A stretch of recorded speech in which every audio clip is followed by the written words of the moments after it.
Good afternoon. It's Tuesday the 13th of April. It's a bright, sunny, it's slightly chilly day, which is perfect for being out in the Nook for yet another unboxing. And of course, the obligatory cup of tea.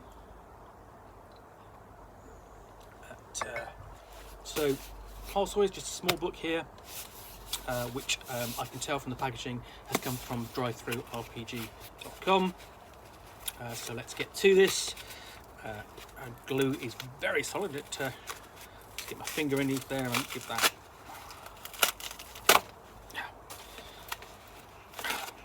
Really doesn't want to come undone, but there we go. What we have is.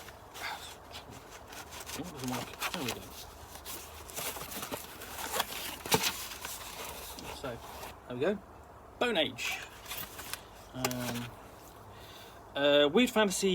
Weird school science fantasy. OSR, old school Renaissance. And on the back we have nice, basically, map of the area in which you're exploring in the game. This is published by, let's have a look. It's quite tight inside. It's created and written by Bill Edmonds. You can purchase this on the drivethrurpg.com. Sorry, drivethrurpg.com.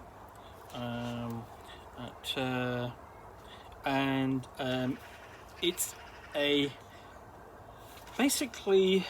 it's a role-playing game in which you are. It's of a Stone Age society, and basically, characters in the Bone Age are descendants of spacefarers from Earth that deposited on the world of Calcentia many thousands of years ago. In struggling to survive in an already harsh world, the peoples of the fevered continent find themselves in a situation that often demands putting aside the differences to band together and stand against the invaders. Because what happens is these descendants of Earth find themselves being invaded by aliens, you have basically different cultures in there, which basically take the form of sort of like typically cultural background or race, and then you've got classes. So you have classes like the abnormal. All humans can gain mutations, but some are particularly vulnerable to the effects. They are known as abnormals. Beast stalkers aren't merely hunters, but they're the tribe's best hunters. Elder prophet,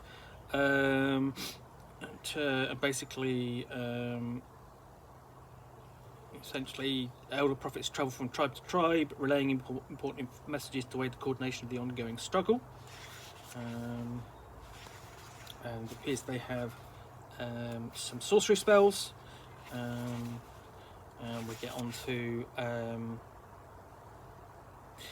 chitin driver are basically chitin are crab-like creatures called crab-like creatures, which chitin drivers use as mounts for war.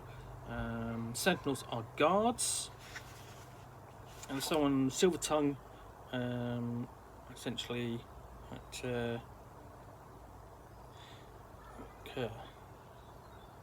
Basically, silver tongue swallow a scalding silver liquid that emanates from the earth as rites to basically prove their fearlessness, and so on. So you've got several different races, and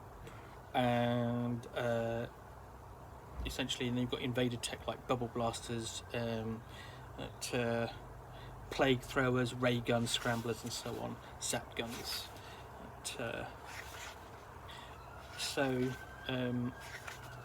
This is interesting. There isn't. I mean, basically, not all combat. There's you've got, you have sexual interaction in there. We're discussing, so it's a bit more than just plain combat. But obviously, that's going to form quite a lot of the background. You've got a section on mutations, such as minor joint mutations, such as your finger joints can bend back 90 degrees.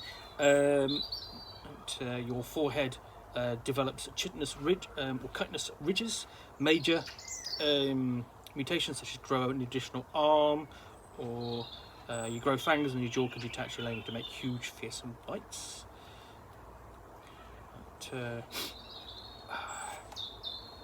And then this sort of deep background, like Calcentia is alive and it wants to kill the player characters. This is information for the GM, of course. And you basically, there are tables here, retributions, depending upon the environment which the player characters are in. There's a table of retributions which the planet can strike back at them. When they claim to be living in a hostile environment, they're not lying. Basically, you go on to different environments. You've got bestiary as well.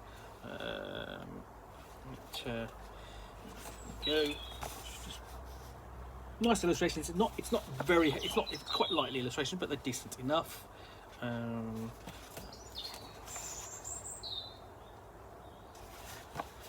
So yeah, I mean, so whilst it's post-apocalypse, it's not a post-apocalypse that you would necessarily recognise, because it's set on a different world, and that informs it more. That informs the alien nature of the setting, rather than when you think of something like Mutant Crawl Classics or Gamma World, which is set on Earth.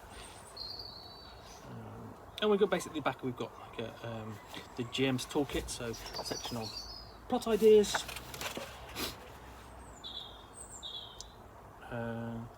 toxins, creature creation. So essentially, because of the sort of like the weird nature of the world, there's essentially a table you can create more beasts and enemies for the player characters to encounter.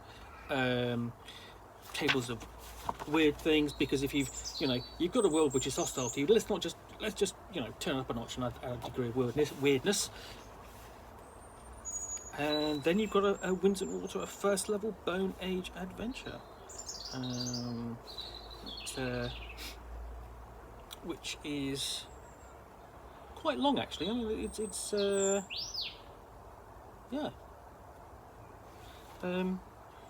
that's 30 pages long. It's quite a lengthy adventure. Even it's in a digest sized book.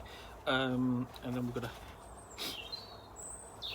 a map of the area at the end, and beyond that, here's a shot of the character sheet. Okay, and along with sort of like there's the index. So that's the Bone Age, a weird school science fantasy role-playing game. Let's have a look. Just checking. So which is OSR. It's not. Which I don't know to which how directly it's actually drawn from mechanically Dungeons and Dragons and the like. So it may well be essentially OSR like OSR, adjacent as such, informed by the style of play of a bit more freer in terms of its mechanics and rulings, not rules, so basically guidance made up on the spot. But as an interesting, as an entry into the post-apocalyptic genre, this looks to be quite interesting. Basically combining the genre with a higher degree of the weird, so pulling it away from the traditional sort of takes upon the genre which we see in Mutant Year Zero or Gamma World, and the like, and pulling it more towards something like, I would suggest, Skyrim's Azrune and even Tekema, which both essentially are different worlds in which have suffered apocalypses of one form or another. In the case of Tekema, multiple times, and you have a different society. As a consequence, it's probably closer to Jarun, because in Jarun the world is invaded, but it's invaded by is inhabited by races not native to the world, as well as mankind, who aren't native to the world, of course. But it's it's obviously going to be different. It's going to be far more combat orientated, adventure orientated, and that kind of thing. Bit more like Game World in its kind of playthrough, especially in the inclusion of mutations and the like. So that's Bone Age, available on Drive-Thru RPG, and I will get to a review of this sometime in the future. In the meantime, thank you very much for watching another unboxing in the Nook. If you've enjoyed this, please click the like button. If you've got any feedback or comments, do take the time to read those. And if you want to see yet more videos of me sat out here with a cup of tea and a book to unbox, then please do subscribe. Thanks for watching. I'll be back soon with another unboxing in a book. Bye for now.